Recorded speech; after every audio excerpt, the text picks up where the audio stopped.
should also mean voice for the oppressed, voice for the marginalized, voice for everybody, irrespective of whether you're from Manipur or from Uttar Pradesh, irrespective of the size of the population in your respective state. India is not a collection of administrative units, but India is a pluralistic, ethno-linguistic union of states as enshrined the oppressed voice for the. We are not against money being given to lagging states. We are not against money being given to laggards. We are against hegemony. We are not against money being given to laggards. Let me remind you, I do understand that fiscal contribution alone cannot, determine how we should be moving forward. India's democracy should be built, we believe, as Bharat Rashtra Samiti, on progress, on governance and economic contribution and not just population. Population alone cannot be the criteria for delimitation. A fair system should reward progress and encourage development. In fact, I'd go one step forward. It should empower those who are driving the growth, not silence them. If 19% of South of India, the southern Indian states, are contributing to 36% of India's GDP, will you cut down on representation and, dissent, cut down on the dissent and cut down on the dissenting voices? Is that the strategy of Government of India?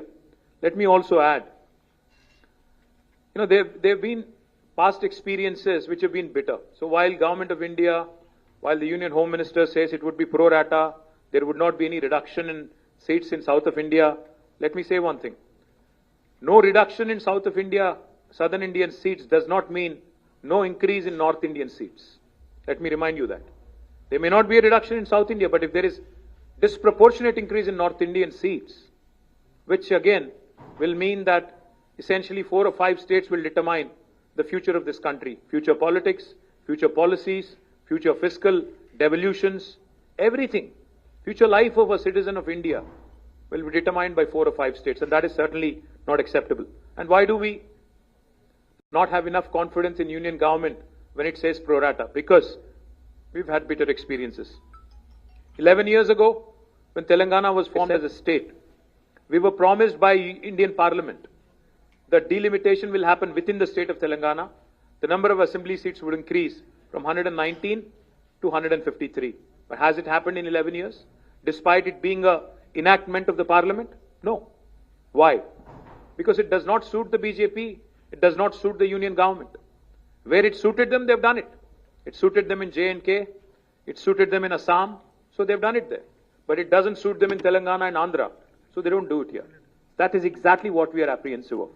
Let me also remind you, never in the history have there been such high proportion of cesses that have been added, which are depriving the states of their rightful share in devolution.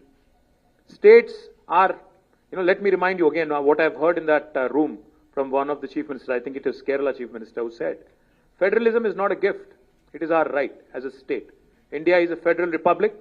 Federalism is enshrined in constitution in letter and spirit. That's exactly what we are demanding. We are demanding our rights. So what are we proposing as Bharat Rashtra Samiti? What did we propose in the meeting? We proposed 2-3 things. Why is delimitation being done at all? Delimitation is being done because India is a representative democracy. People need voices. Population has increased. So therefore, number of seats has to increase. Yes. But why don't we do this? Normally all of you know, all the media people also know. A first point of call for a citizen when there is a problem is possibly the local MLA, if not the local corporator or local sarpanch. It could be the local assembly constituency representative. So what we are proposing is, I think union government should go ahead and increase the number of assembly seats within a specific state so that wherever there is an increase in population, all those challenges with respect to representation, with respect to better administration, decentralization, etc. can be tackled. You know why? Because number of MLAs being altered within a state does not tip the federal balance. But if you start tinkering with the number of MPs who are representing in parliament, that will certainly disturb the federal balance. MLAs regularly take care of policies at the state level. But MPs, members of parliament, take care of policy at the national level. So therefore, maybe either keeping the number of MPs the same and increasing the number of MLAs so that decentralization can be a via media kind of a solution to delimitation, That's one approach we are proposing. Or secondly, if you are increasing the number, if you are determined to increase the number of seats, then what we are proposing is maybe take the national average growth rate or maintain the same proportion for every state. Because you see, Government of India itself, through 42nd Amendment of the Constitution and back in 1976, had brought in, population control as a measure and suspended further delimitation for 25 years. In 2001 again, Atal Bihari Vajpayee government suspended it by 84th Amendment for another 25 years. So for 50 years, we have not increased number of seats. Now, if we are going to increase, then it has to be in same proportion across the country. It cannot be impacting those states that have done economically, educationally, progressively, adversely. And we would also like to propose, this could sound a bit radical. Population alone cannot be the criteria. What if we start asking, 19% of South India contributes to 36% of GDP. So can the South have 36% representation in Parliament? That could be a radical solution. Why population alone should be the criterion for delimitation? Why not fiscal contribution? Why not development? Why not progress?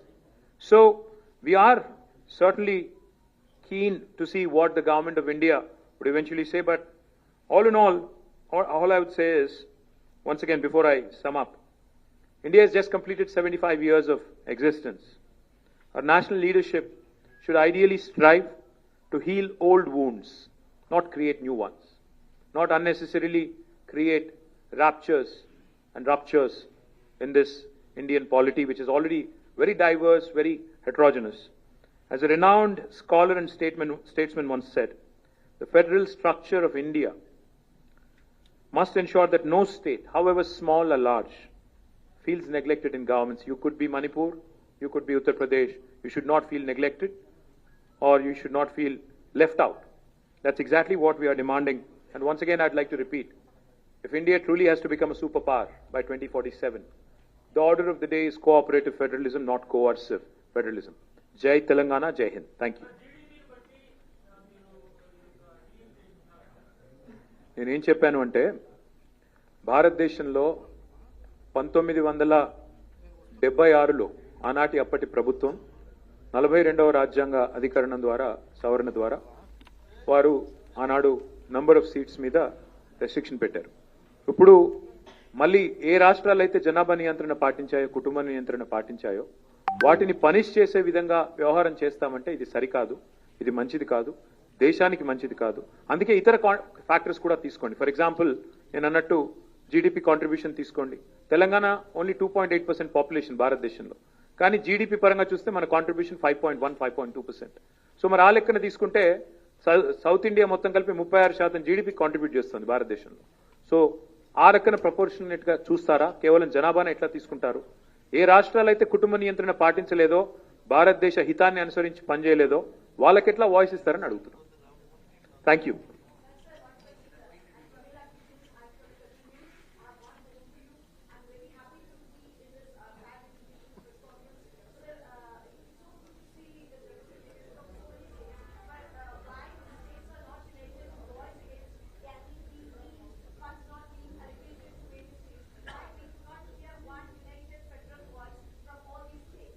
Unfortunately, I think each of us is living in our own bubbles. I think we need to meet more often. I'm delighted that Mr. Stalin took the lead today and has invited us. Hopefully, we'll have many more such events where we can work together. See, ultimately, like I said, this meeting, I'm sure BJP will call it anti-India and all that. I know. All I'm saying is we're Indians first. We love our country. So if our country has to really progress, I think performing states, irrespective of what kind of discrimination is being met out to them, we have to fight together. We'll raise our voice whenever and wherever needed, and we'll continue to raise our voice in Parliament, State Assembly, multiple forums. But I have to tell you, I've never seen a bigger press conference than this. I already feel like a rock star today, but thank you.